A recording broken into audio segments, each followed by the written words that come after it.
क्या होगा, वायु के सापेक्ष किसी द्रव का क्रांतिक कोण 45 डिग्री है, उस द्रव का अपवर्तनांक में निकालना है।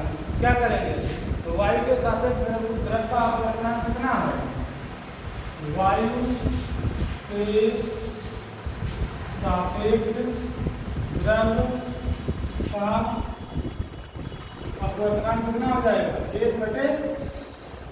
1/sin c, 1/sin c। जहां पर वायु के सापेक्ष द्रव का क्रांतिक कोण तो तुम्हें दिए ही है, वायु के सापेक्ष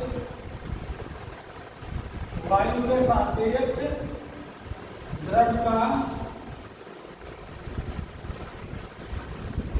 क्रांतिक कोण कितना है, 45 डिग्री दिया है, कितना हो जाएगा, 1/45,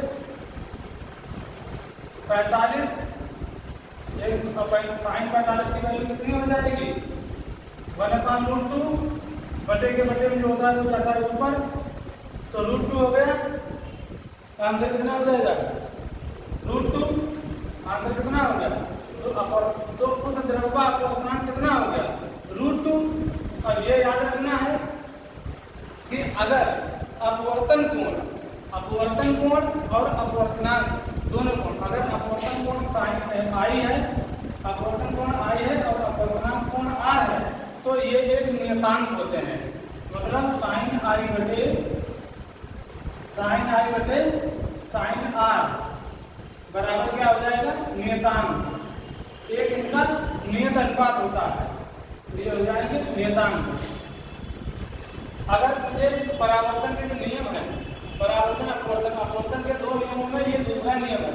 अगर ये कहे एग्जाम में कि स्नेल का नियम लिखो, तो ये क्या है, ये स्नेल का भी नियम बोला जाता है।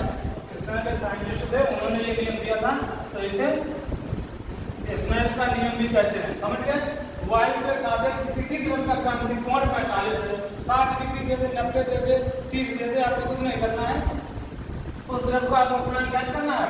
वायु के सापेक्ष द्रव का अपवर्तनांक हमें पता है, c मतलब क्रांतिक कोण मान लीजिए, तो क्रांतिक कोण 45 दिया, 1/sin 45, यही c के लिए 45 दिया, sin 45 के लिए 1/√2, 1/√2, बटे के बटे में ऊपर चला गया, तो 1 बचेगा, बटे में 1 से कोई फर्क पड़ता नहीं, √2 हो गया।